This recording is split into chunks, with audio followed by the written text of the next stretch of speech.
Forza Motorsport, Racing Game of the Year 2023. Well, I think there's some things wrong with that one because, yeah, it's very unfinished when it comes down to it.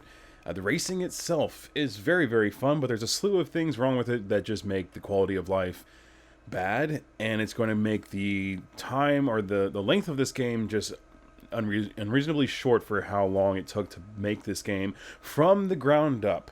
So 60 days later, is this game still fun to play? Actually, yes it is. The racing itself is a lot of fun on multiplayer. You do have some bumps and bruises along the way when it comes to the people trying to ram, terrible driving and stuff. However, the driving experience itself is really fun to do.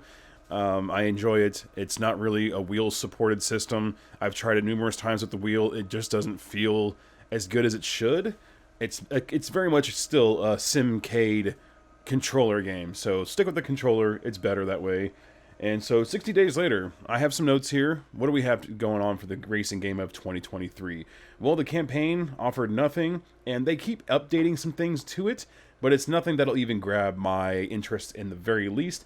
Even with my expectations very low, they somehow still manage to disappoint.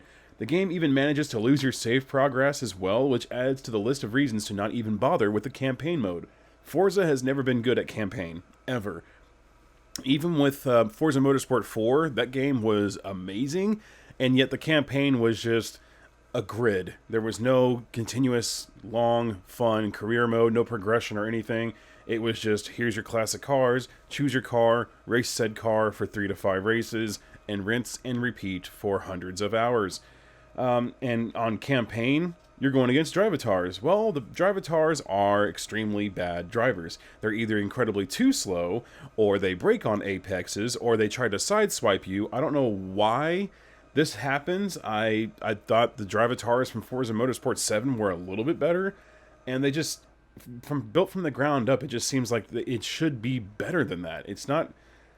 I don't know how to program a game, so I shouldn't say that it shouldn't be that hard, but it should be better than what it is now.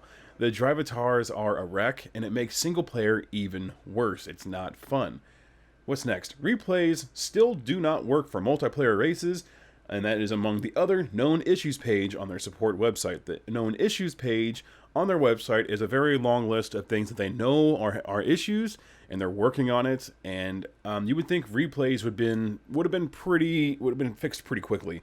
A lot of the community needs this kind of thing for policing races and checking to see if who was at fault for a racing accident. Let's say something within like Delta Online Racing or the Online Racing Association. Things like that need a replay mode.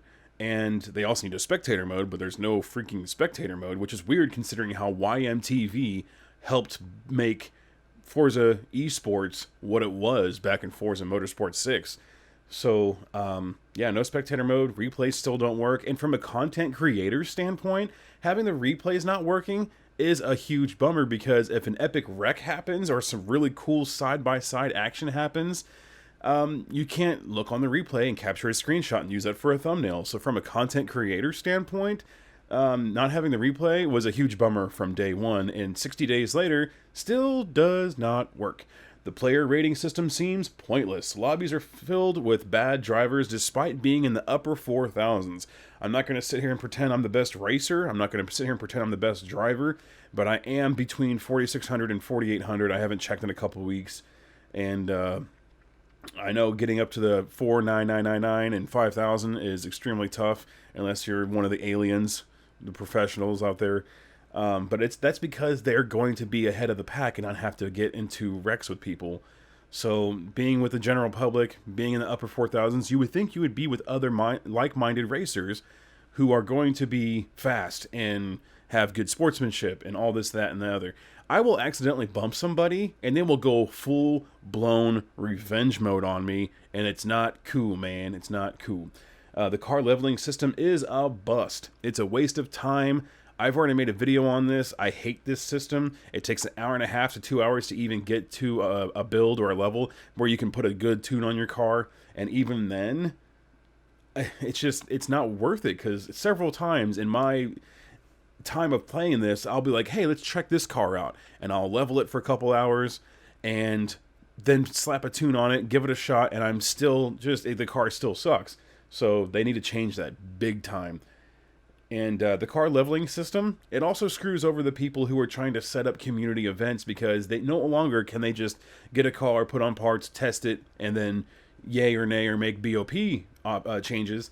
No, they have to level each and every single car and then put the tunes on. So they have to invest at least, let's say if it's a 6-car league, they have to invest over 12 hours just to test those cars before they even get started on planning for their season. So it's ridiculous in that sense.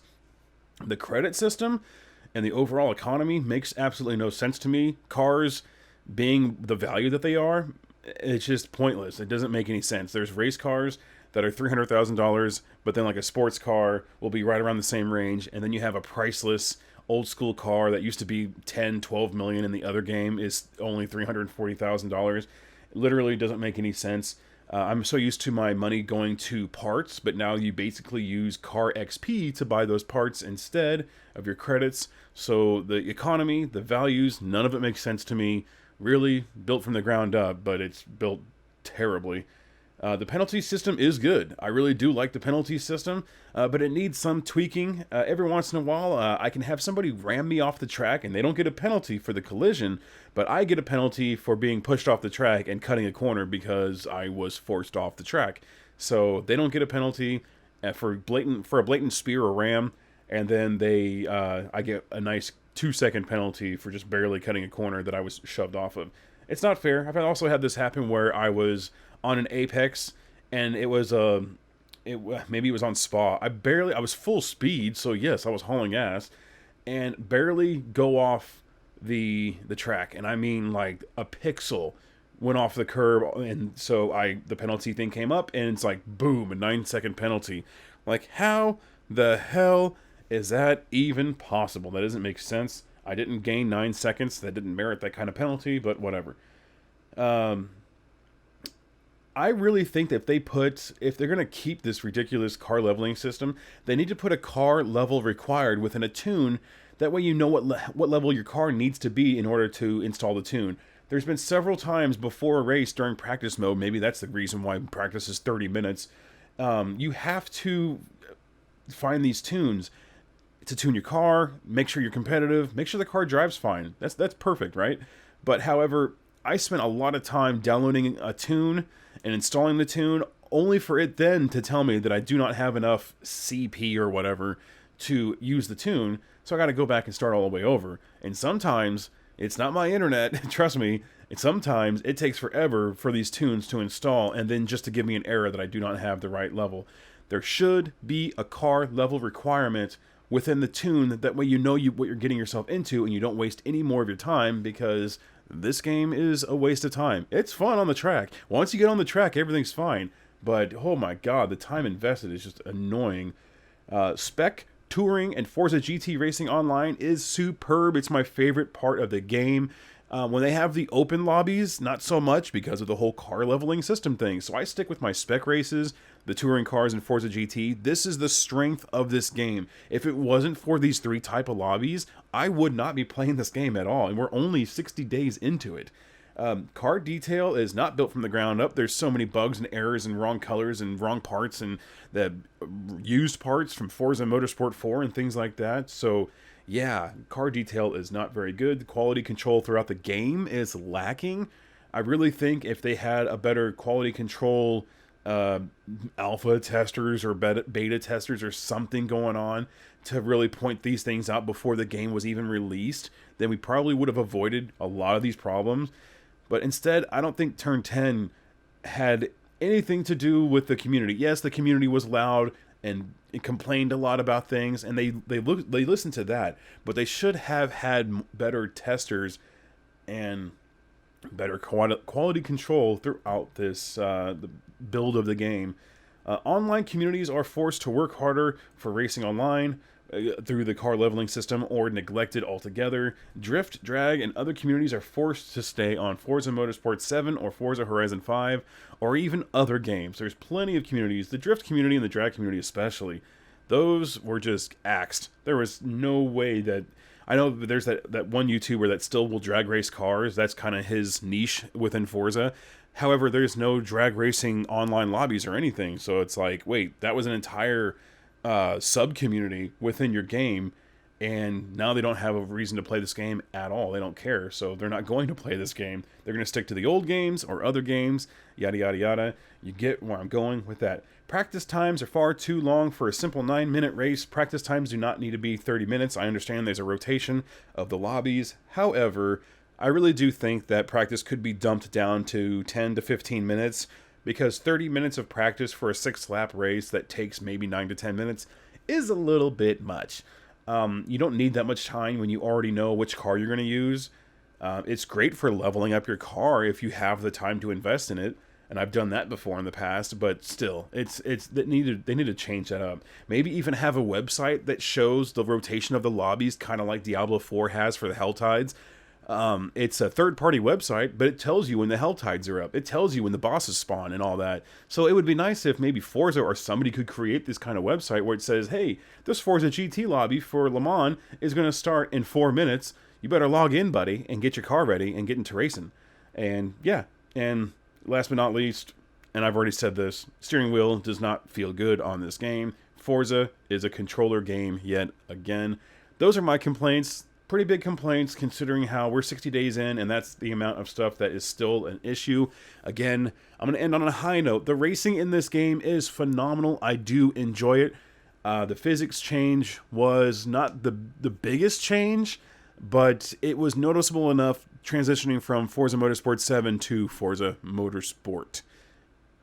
I still don't know why they didn't call it Forza Motorsport 8. I hate reboots and renaming this thing. That's why we're back to Call of Duty Modern Warfare 3, even though I played Call of Duty Modern Warfare 3 10 years ago. See, that's the issue with these rebrands and just rebuilding the game, just and starting over, essentially. It just doesn't work. So, yeah, they kind of sullied the lineage on this one even further. Forza Motorsport 7 was a mess at launch. It really was.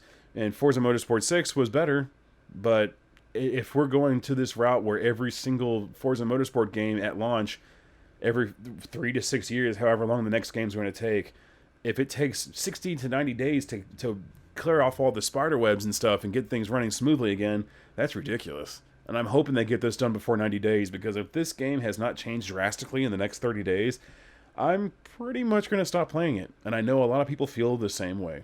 What are your thoughts about this game, the racing game of 2023, Forza Motorsport? Let me know down below. I really do want to know what your thoughts are on this, because, again, this game has issues, and I really think that there's other better racing games out there. It created a lot of conversation, and I already had my 60-day notes coming, so the timing for this was phenomenal. And so in 30 days, I'll have a 90-day review to let them know if they are hired or fired. You know what I mean? Because after 90 days, either in a business or in a workplace setting, if you're not good within your first 90 days, you are out. So thank you so much for watching. Again, let me know your comments down below about the game, your experience, and your expectations for the future. And I will see you in the next one. Bye-bye.